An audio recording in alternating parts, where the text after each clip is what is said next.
Governor Haley gave her State of the State address today, 7 p.m., and one of her Republican senator colleagues called it a good campaign speech. I will agree with him, but I will change the adjective just a little. I would call it an uninspiring campaign speech. Now, don't take that as a criticism of the governor. State of the State addresses, traditionally, not only here but across the country, are not necessarily known for their soaring rhetoric, their inspiring tones. They're more about this is what we've done.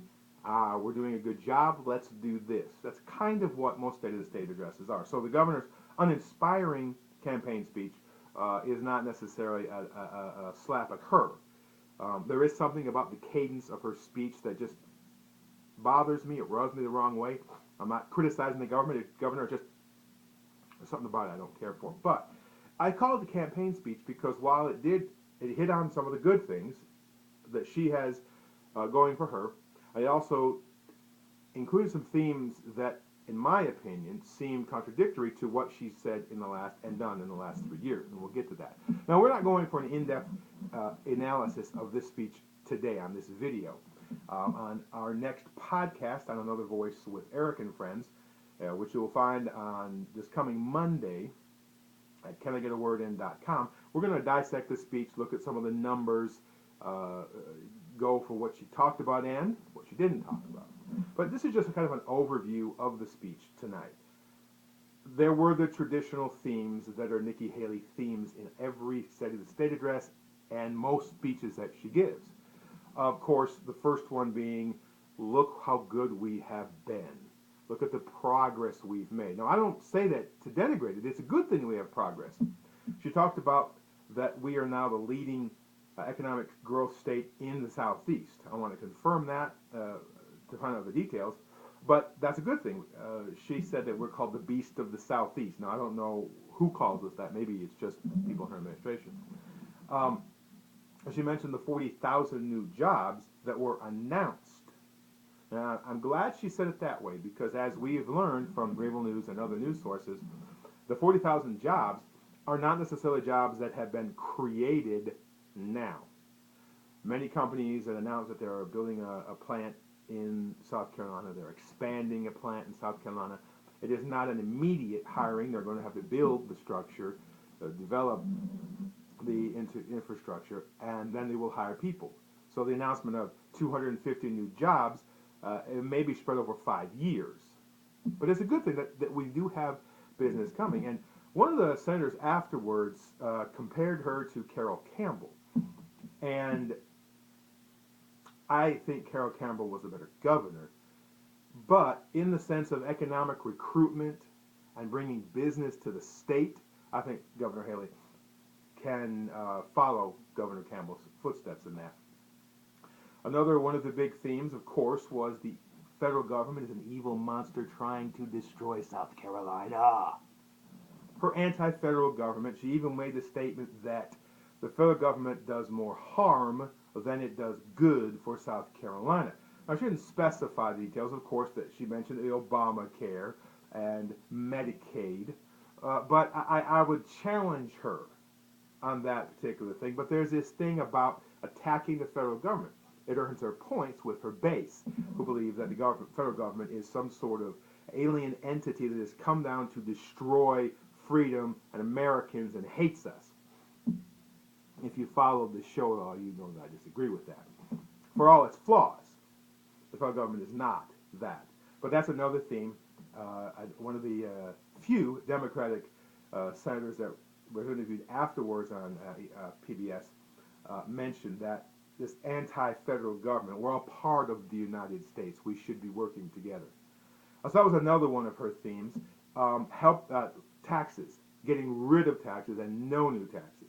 Of course, she was very clear that if the legislature were to send her a bill that would increase the gas tax to cover road repairs, that she would veto it. No taxes. We can do this without raising taxes. As a matter of fact, the governor's position is that we can do all that the government needs to do, and we'll talk a little bit about that in a minute, not only without raising taxes, but we're going to lower taxes. She wants to remove the 6% tax rate, which would eliminate about $26 million out of the budget while saving you and me $29 in a year. Hey, $29 is not nothing to scoff at. You get about half a tank of gas, you get a couple groceries.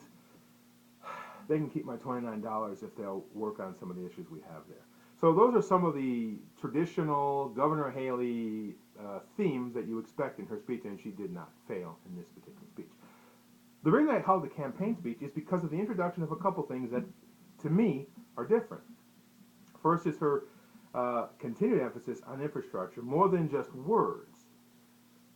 She's talked about infrastructure before, but it has not been as pressing a need as it appeared to be in this speech and as a priority in her budget. Now, granted, she wants to pay for repairing, maintaining, bringing the roads up to a basic good level by tapping into the excess funds that are raised in the year.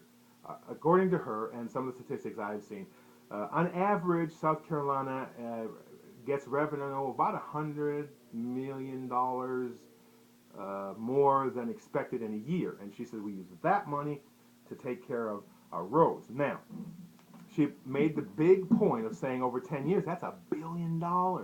That's important. That's big.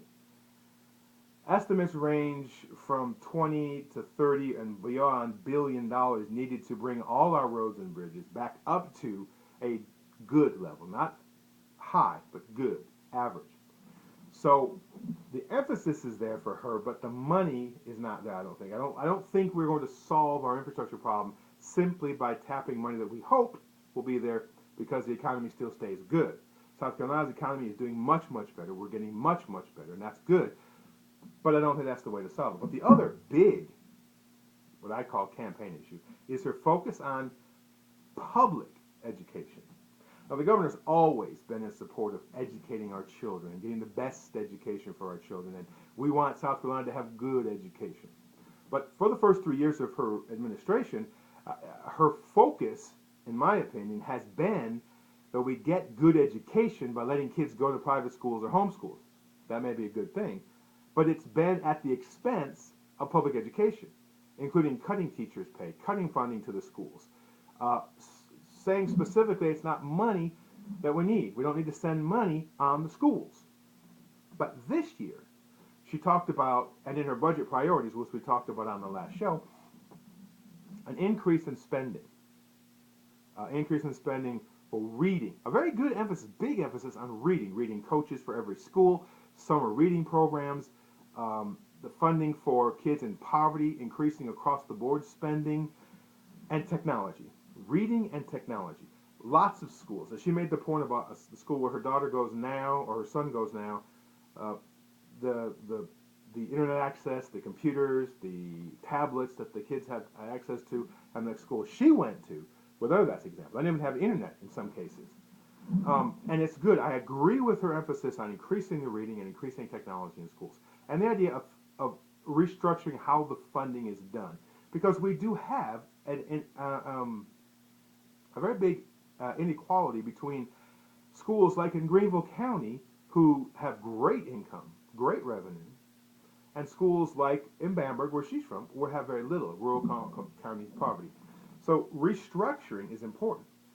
I don't know if she's going to go far enough, and I don't know what the legislature is going to do in response to that, but it was good to hear the governor talk about that. But again, I call it a campaign speech because I think these are things that appeal to many South Carolinians who aren't necessarily her supporters. They may not have a negative opinion of her, but they're not her supporters.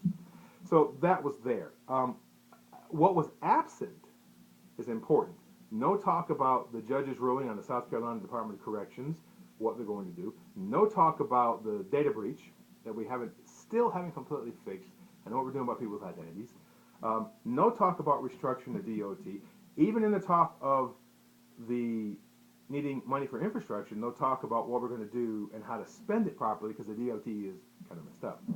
So this was, in my opinion, a good campaign speech.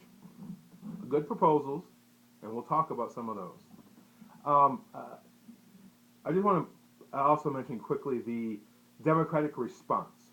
And I was going to look up the person who gave the response and kind of nuance it, but honestly, it was a pathetic response.